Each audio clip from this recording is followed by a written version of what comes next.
ഈ തലയിൽ കൈവച്ചിരിക്കുന്ന ആളെ പ്രേക്ഷകർക്ക് എവിടെയെങ്കിലും അറിയാമോ?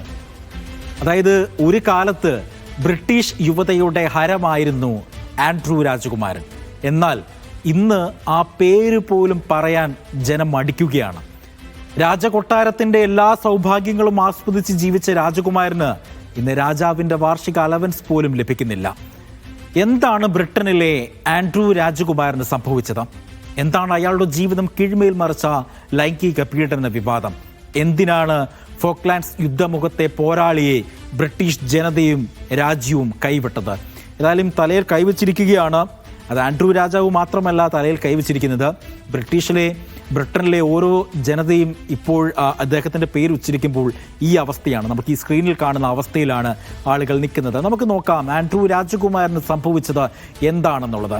അമേരിക്കൻ ലൈംഗിക കുറ്റവാളി ജെഫ്രി എപ്സ്റ്റീനുമായുള്ള ബന്ധത്തിൻ്റെ പേരിൽ ഒരുപാട് വിവാദങ്ങളിൽപ്പെട്ട ആളാണ് ആൻഡ്രൂ രാജകുമാരൻ. രാജകുടുംബത്തിന് പേരുദോഷമുണ്ടാക്കാൻ കാത്തിരിക്കുന്നതിനാണ് നീക്കം എന്നുള്ളതാണ് പുറത്തുവരുന്ന കിംവദന്തികൾ. അതായത് ആൻഡ്രൂ രാജകുമാരന് ലഭിച്ച പദവികളും അംഗീകാരങ്ങളും റദ്ദാക്കാനുള്ള ഔദ്യോഗിക നടപടികൾ രാജാവ് ആരംഭിച്ചതായി ബക്കിംഗ് കൊട്ടാരം പത്രക്കുറിപ്പിൽ പറയുന്നു. കൊട്ടാരത്തിൽ കഴിയാനുള്ള അനുമതി തിരികെ നൽകണമെന്നും സ്വകാര്യ താമസ സ്ഥലത്തേക്ക് മാറണമെന്നും കത്തിൽ ആൻഡ്രൂ രാജകുമാരന് നിർദ്ദേശം നൽകിയിട്ടുണ്ട്. തനിക്ക് നേരെ ഉയർന്നിട്ടുള്ള ആരോപണങ്ങൾ ആൻഡ്രൂ രാജകുമാരൻ നിഷേധിക്കുകയും ചെയ്യുന്നുണ്ടെങ്കിലും ഈ നടപടി ഒഴിവാക്കാനാകാത്തതാണ് എന്ന് കൊട്ടാരം അറിയിക്കുകയും ചെയ്യുന്നു. അതായത് നമുക്കറിയാം, എലിസബത്ത് രാജ്ഞിയെ സംബന്ധിച്ചിടത്തോളം എലിസബത്ത് രാജ്ഞിക്ക് ഏറ്റവും വലിയ തലവേദനയായിരുന്നു ആൻഡ്രൂ രാജകുമാരൻ. ആൻഡ്രൂ രാജകുമാരനെ പോലൊരു പ്രശ്നം, അതായത് ആൻഡ്രൂ രാജകുമാരനുള്ളപ്പോൾ അദ്ദേഹത്തിൻ്റെ പ്രശ്നം നിങ്ങൾ എങ്ങനെ പരിഹരിക്കുമെന്ന ബ്രിട്ടീഷ് രാജകുടുംബത്തിനും രാജവാഴ്ചയ്ക്കും വെല്ലുവിളിയായി തുടർന്ന തൻ്റെ സഹോദരനുമായി ബന്ധപ്പെട്ട ചാൾസ് മൂന്നാം രാജാവിനെ ഏറ്റവും കൂടുതൽ അലട്ടിയിരുന്ന ഒരു ചോദ്യമായിരുന്നു ഈ ചോദ്യം എന്നുള്ളതാണ്. ബ്രിട്ടീഷ് രാജകുടുംബത്തിന് സമീപകാലത്ത് നേരിടേണ്ടി വന്ന ഏറ്റവും വലിയ തലവേദനയായിരുന്നു പ്രിൻസ് ആൻഡ്രൂ എന്നുള്ളതാണ്. അതായത് ഡ്യൂക്ക് ഓഫ് യോർക്ക് പട്ടം പോലും അദ്ദേഹത്തിന് ഇനി ഇല്ല എന്നുള്ളതാണ്. ലൈംഗിക ആരോപണ വിവാദങ്ങളിലും ജെഫ്രി എപ്സ്റ്റീനുമായുള്ള ബന്ധത്തിലും കുടുങ്ങിയ അദ്ദേഹത്തിൻ്റെ പദവികളെല്ലാം ചാൾസ് രാജാവ് നേരിട്ട് തന്നെ ഇപ്പോൾ എടുത്തു മാറ്റിയിരിക്കുകയാണ്. ഏറ്റവും പുതിയ തീരുമാനപ്രകാരം ഡ്യൂക്ക് ഓഫ് യോർക്ക് അടക്കം എല്ലാ രാജകീയ സ്ഥാനപ്പേരുകളും ബഹുമതികളും നീക്കം ചെയ്തു. ആൻഡ്രൂ ഇനി മുതൽ ആൻഡ്രൂ മൗണ്ട് ബാറ്റൺ വിൻസ്റ്റർ മാത്രമാണ്. ചാൾസ് രാജാവിൻ്റെ നിർണായക ഉത്തരവ് പ്രകാരം വിൻസ്റ്ററിലെ റോയൽ ലോഡ്ജ് എന്ന ഔദ്യോഗിക വസതിയിൽ നിന്നും ആൻഡ്രൂവിനെ പുറത്താക്കി.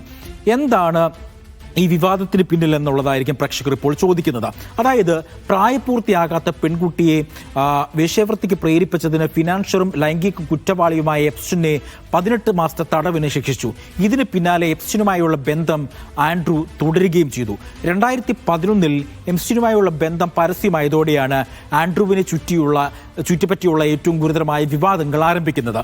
ഇതോടെ ജനരോക്ഷം ആൻഡ്രൂവിനെതിരായി. ബ്രിട്ടനിൽ വലിയ രീതിയിലുള്ള പ്രതിഷേധങ്ങൾ ആൻഡ്രൂവിനെതിരെ വന്നു. വിവാദങ്ങളിൽ നിന്നും രക്ഷപ്പെടാൻ ഉദ്ദേശിച്ച് 2019 നടത്തിയ BBC-യിൽ നടത്തിയ ഒരു അഭിമുഖം, അത് പ്രതിച്ഛായയ്ക്ക് കൂടുതൽ കളങ്കം വരികയും ഈ വിവാദ വിഷയങ്ങൾ കൂടുതൽ വഷളാക്കുകയും ചെയ്തു.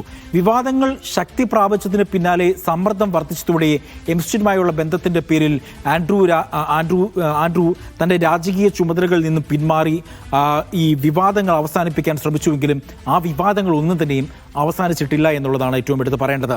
മറ്റൊന്ന്, എല്ലാ കുടുംബത്തിലും കാണും അനുസരണക്കേടുള്ള ഒരു ആൾ. ആ ഒരു ആൾ തന്നെയാണ് ആൻഡ്രൂ. അനുസരണക്കേടുള്ള ഒരു രാജകുമാരൻ എന്നാണ് ഈ ആൻഡ്രൂവിനെ അവിടെയുള്ളവർ വിശേഷിപ്പിച്ചത്. എപ്സ്റ്റീൻ വിവാദത്തിന്റെ പശ്ചാത്തലത്തിൽ ആൻഡ്രൂവിനെ രാജകീയ ചുമതലകളിൽ നിന്നും ചാരിറ്റി പ്രവർത്തനങ്ങളിൽ നിന്നും മാറ്റി നിർത്താൻ വേണ്ടി എലിസബത്ത് രാജ്ഞി നിർബന്ധിതയായി. അനാവശ്യ ചെലവ് നിയന്ത്രിക്കുന്നതിൻ്റെ ഭാഗമായി ചാൾസ് മൂന്നാം രാജാവ് ജീവിത ചെലവ് വെട്ടിക്കുറയ്ക്കാൻ ആൻഡ്രൂവിനോട് ആവശ്യപ്പെട്ടു. ആഡംബരമായ രാജകൊട്ടാരത്തിൽ നിന്ന് വിൻസർ കാസിലിൻ്റെ സുരക്ഷാ പരിധിയിലുള്ള ഒരു ചെറിയ കോട്ടേജിലേക്ക് താമസം മാറ്റണമെന്നായിരുന്നു രാജാവിൻ്റെ നിർദ്ദേശം. എന്നാൽ രാജാവിൻ്റെ ആവശ്യം രാജകുമാരൻ ചെവിക്കൊണ്ടില്ല. അതായത് ആൻഡ്രൂ ചെവിക്കൊണ്ടില്ല. ഒരു അടിച്ചുപൊളി പുത്രനായി അദ്ദേഹം പിന്നെയും പൊയ്ക്കൊണ്ടിരുന്നു എന്നുള്ളതാണ് ഏറ്റവും എടുത്തു പറയേണ്ടത്. ലോകത്തിന് മുന്നിലെ കളങ്കമായി ആൻഡ്രൂ രാജാവ് മാറി എന്നുള്ളതാണ് എടുത്തു പറയേണ്ടത്. അടുത്ത കാലത്തായി പുറത്തു വന്ന സ്കൂപ്പ് എന്ന നെറ്റ്ഫ്ലിക്സിലെ ഡോക്യുമെൻ്ററിയിൽ 2019 BBC അഭിമുഖം ഉൾപ്പെട്ടിരുന്നു.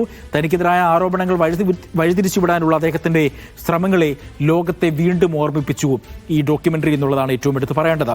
ആൻഡ്രൂവിൻ്റെ പ്രവൃത്തികൾ ആധുനിക കാലത്തെ രാജ വ്യാജവാഴ്ചയ്ക്ക് ഒരു മുന്നറിയിപ്പ് കഥയായി മാറിയിരിക്കുന്നു എന്നാണ് വിമർശനങ്ങൾ ഉയരുന്നത്. അതുമാത്രമല്ല, ചൈനീസ് ചാരനുമായുള്ള ബിസിനസ് ഇടപാടുകളെല്ലാം തന്നെയും വലിയ തലത്തിൽ വിവാദമായിരുന്നു. അങ്ങനെ വിവാദങ്ങളുടെ കൊടുമ്പിരി കൊണ്ട് ആ യാത്രയിലൂടെ ആൻഡ്രൂവിന് തൻ്റെ രാജകീയ പദവികളെല്ലാം തന്നെയും നഷ്ടമായി. ബ്രിട്ടീഷ് രാജകുടുംബത്തെ സംബന്ധിച്ചിടത്തോളം ഏറ്റവും വലിയ നാണക്കേടുണ്ടാക്കിയ സംഭവം തന്നെയായിരുന്നു. ചാൾസ് രാജകുമാരനെ സംബന്ധിച്ചിടത്തോളം ഏറ്റവും എടുത്തു പറയേണ്ടത് ഇദ്ദേഹത്തിന് ആൻഡ്രൂവിനെ പറ്റിയുള്ള തലവേദനകൾ അത്രത്തോളം വലുതായിരുന്നു. ചാൾസ് രാജകുമാരന് അദ്ദേഹം വലിയ തലത്തിൽ സമ്മർദ്ദങ്ങൾ അനുഭവിക്കേണ്ടി വന്നിരുന്നു.